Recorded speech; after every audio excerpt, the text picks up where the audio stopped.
बिस्मिल्लाहिर्रहमानिर्रहीम इन्नमा युरिदुल्लाहु लियुज़हिबा अन्कुम रिज्सा अहलल बैति व युताहिरकुम तत्हीरा अल्लाहुम्मा सल्लि अला मुहम्मद व आले मुहम्मद व अज्जिल फरजहुम। अस्सलामु अलैकुम व रहमतुल्लाहि व बरकात। आपका बहुत बहुत शुक्रिया अपने वीडियो देखने के लिए वक्त निकाला। अल्लाह पाक आपको अपने हिफ्ज़ व ईमान में रखे।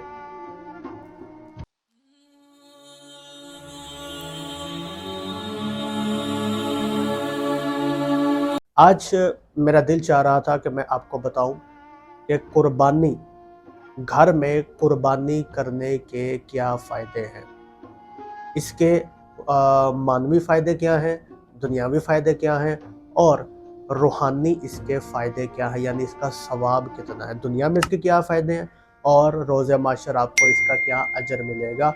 आज मेरा दिल है अहादीस की रोशनी में, फ़रमीन आइमा अहले बैत की रोशनी में बताऊँ कि कुर्बानी करने से इंसानी ज़िंदगी के साथ और इंसान के जो है वो ख़ानदान के साथ, उसके घर के साथ, उसमें रहने वाले लोगों के साथ इसका क्या होता है, इसके ऊपर क्या असर पड़ता है कुर्बानी करने से। सबसे पहले इसके दुनियावी फ़ायदे आ जाए। अक्सर लोग मेरे पास आते हैं, अभी हम पे जिन्नात का मसला है, जादू का मसला है, बंदिशें लगी हुई हैं, रुकावटें हैं, असेब है घर में, या ये मसला या वो मसला है। ज़िलहज के महीने में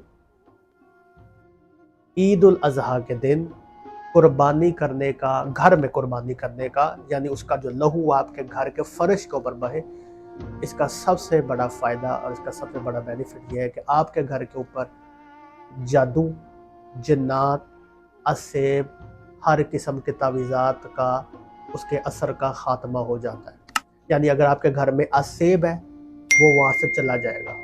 अगर आपके घर में सख्त से सख्त जादू है, ख़त्म हो जाएगा। आपके घर के ऊपर, घर के लोगों के अफराद के ऊपर किसी के ऊपर बंदिश लगी हुई है, वो बंदिश किसी किस्म की हो सकती है, रिज़्क की बंदिश है, दौलत की बंदिश है, इज़्ज़त की बंदिश है, रिश्तों की बंदिश है, औलाद की बंदिश है, सफ़र की बंदिश है, जिस्म की बंदिश है, रूहानियत की बंदिश है, हर किस्म की बंदिश ख़त्म हो जाएगी।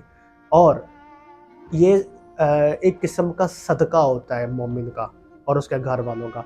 जब आप ये करेंगे तो इंशाल्लाह आपके ऊपर नज़र बद, असरात सब जो है वो ख़त्म हो जाएंगे और आपकी रूहानियत भी बहुत ज़्यादा बेदार होगी। और चूँकि जैसा कि अल्लाह कुरान पाक में फरमाता है कि ये शायर अल्लाह है और ये अल्लाह का ज़िक्र करने वाले हैं, और तो जब ऊँट की, गाय की, बकरे की कुर्बानी आप देंगे तो इसका सबसे बड़ा बेनिफिट ये होगा कि आपका शुमार भी उन्हीं लोगों में होगा जो इस वक्त हरम बैतुल्लाह के अंदर तवाफ़ कर रहे हैं, जिन्होंने उम्रा हज किया है, उनसी हाजियों का सवाब जो है वो आपको दिया जाएगा। वही आपके नामा अमाल में जो है वो सवाब दर्ज किया जाएगा, जो इस वक्त यौम अरफा के मौके पर मैदान अरफात में मौजूद है।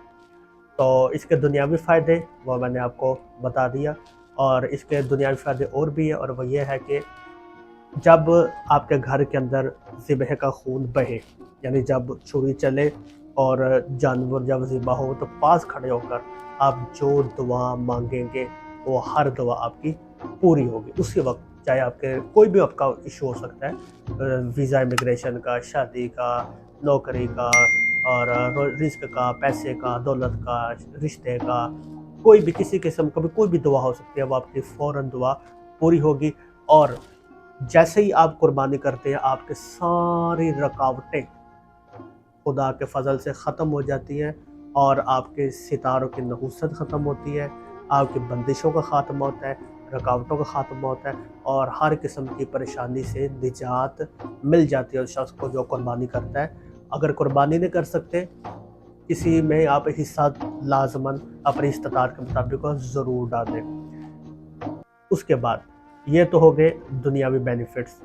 रोज़े माशर यही जानवर आपके हक़ में गवाही देंगे और आपकी निजात का सबब बनेंगे अगर आप मोमिन हैं। तो कुर्बानी करने का एक तो ये भी जो वो फ़ायदा है। दूसरा, इमाम मोहम्मद बाक़िर अलैहिस्सलाम अल्लाहुम्मा सल्ली अला मुहम्मद व आले मुहम्मद फरमाया करते थे, मौला फरमाते हैं कि मेरे बाबा इमाम ज़ैनुल आबिदीन अलैहिस्सलाम अल्लाहुम्मा सल्ली अला मुहम्मद जब कुर्बानी किया करते थे तो वो उसके 3 हिस्से किया करते थे।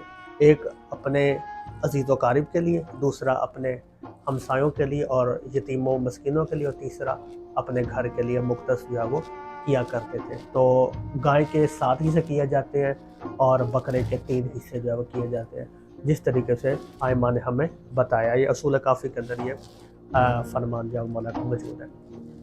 تو جب آپ قربانی کرتے ہیں تو اسی وقت آپ کے اوپر جس طرح کوئی عامل ہے تو اس کے اوپر اگر کوئی رجت ہے، کوئی بندش ہے تو وہ ختم ہو جائے گا، کوئی روحانیت میں بھی اضافہ ہوتا ہے.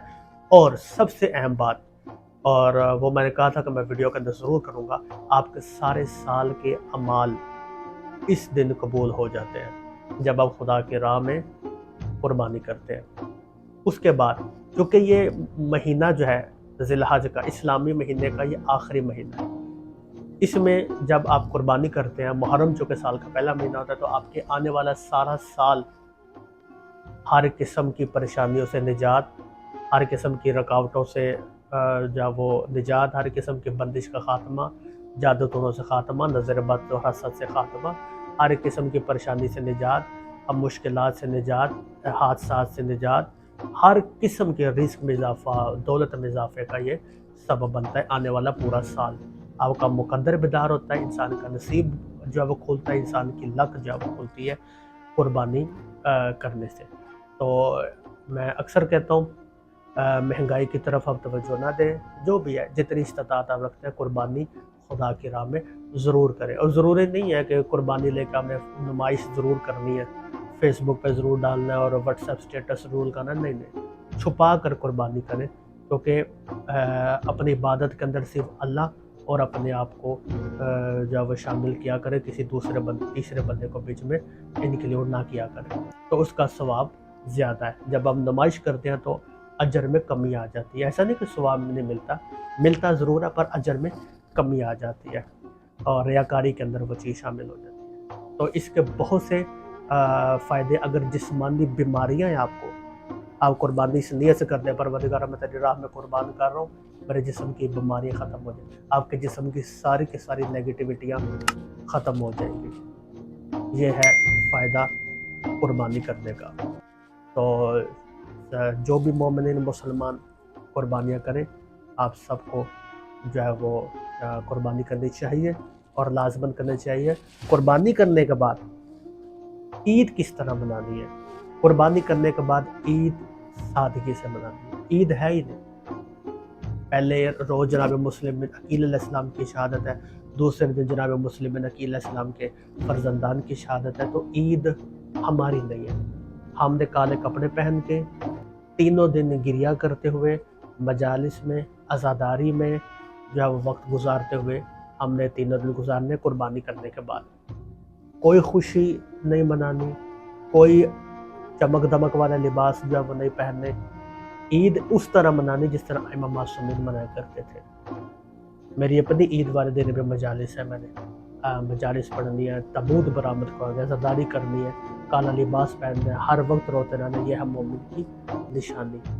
بس قربانی آپ کریں، قربانی کرنے کے بعد سجدہ شکر ادا کریں اور اس کے بعد عزاداری امام صلی اللہ علیہ وسلم نے 3 دن گزارے. السلام علیکم.